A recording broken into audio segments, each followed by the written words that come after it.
didn't believe that it was the girl on the tape. They had problems with whether or not it was the girl on the tape.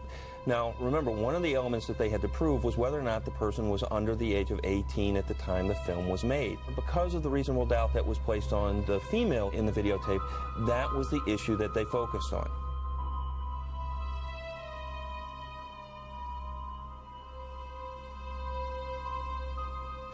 Do you think the crux of all this was that the alleged victim did not take the stand? That is always a problem in sex cases. Sex cases are notoriously hard to prove when you do not have a cooperative victim. That was a factor that played into this jury's mind. One of the questions that they had was, why was she not there? Why did she not come forward? Why was she not part of this? And because she did not come forward, she wasn't the person who came forward to talk to the police.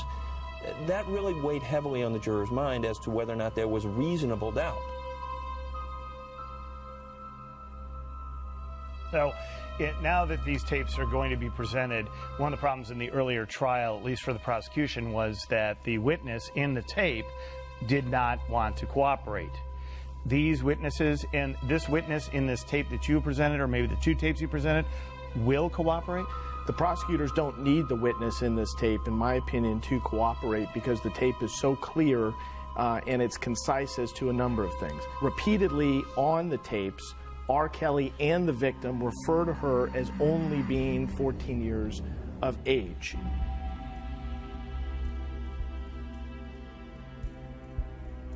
Now, remember, one of the elements that they had to prove was whether or not the person was under the age of 18 at the time the film was made.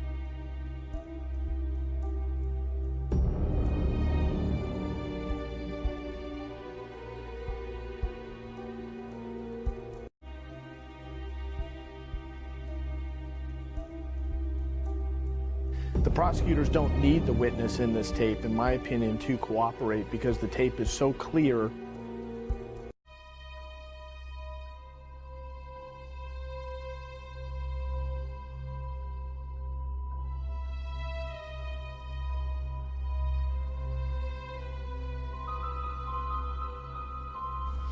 We have breaking news now in the feds announcing new charges against Michael Avenatti. They're charging him with fraud and identity theft and identity theft and identity theft.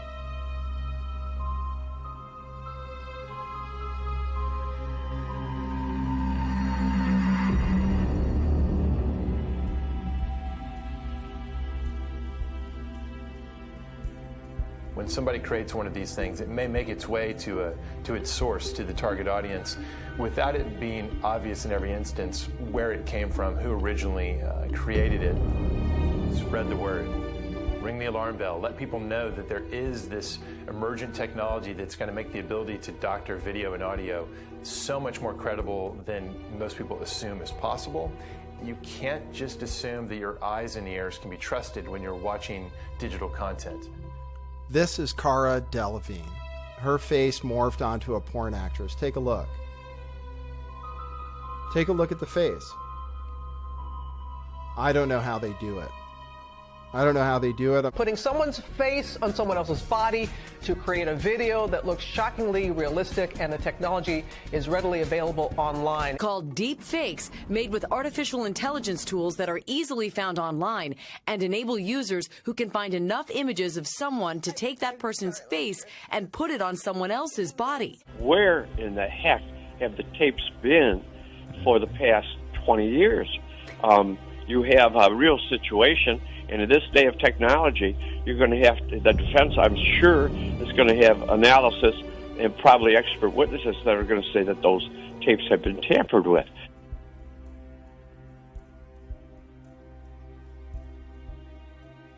The only person that testified that there was any kind of sexual relationship was Mrs. Van Allen.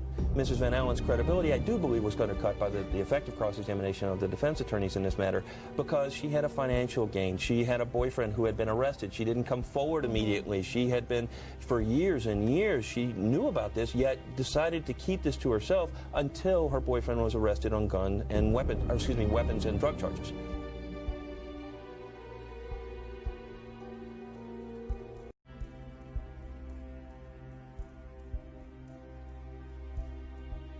But it wasn't her in regards to the money, because she said he ain't gonna pay nothing because he ain't never paid her nothing. said, he ain't gonna pay nothing because he ain't never paid her nothing.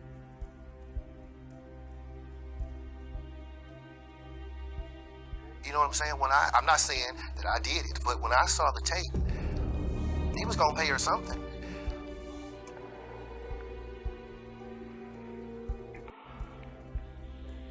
He was gonna pay her something.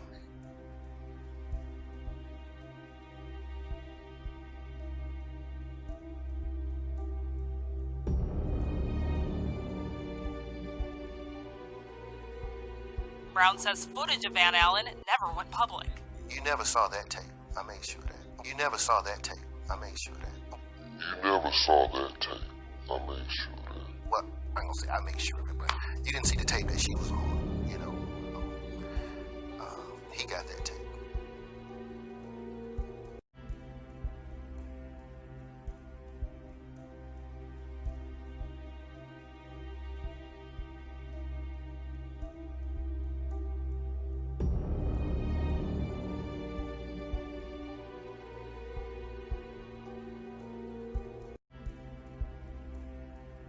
It ended up being, because it was several trips, I had to take 100,000.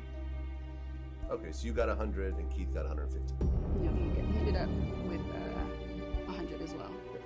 So each of you got 100,000. In the end, yeah. Did Keith make copies of it before giving it back?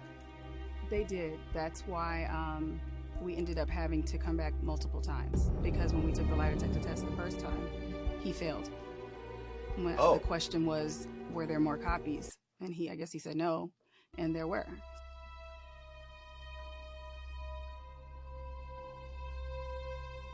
I mean, I represent 6-7 individuals now, not just victims, but whistleblowers, as well as some parents.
Wisdom, patience, passion, stamina, skills, offense and defense to beat my rivalry.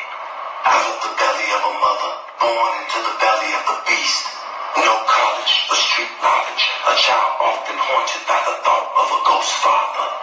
But yet, the man in me rises higher and higher, fueled by my relentless desires to climb the hill and see the mountains, and still continue to go even higher. Can't stop now, must endure into the finish. I'll fly until the sky becomes my ground, and the universe becomes my limit. The earth becomes my turf, and every man, woman, child becomes witness to my walk, my story, my journey, and my work. But one moment of victory is only temporary, which is why the consistency of my faith, hope, and struggles are necessary. Hated by my adversary, often finding myself in the midst of smiling demons. But thy way being straight before my face is why I live solitary. Friends and foes both kept beside my waist, the gift and the curse running through my DNA. Inspired by the woman, they are my strength, my joy, my mother, my sanctuary. The fight is real, but I'm prepared. Robert S. Kelly, 1967, the 8th of January.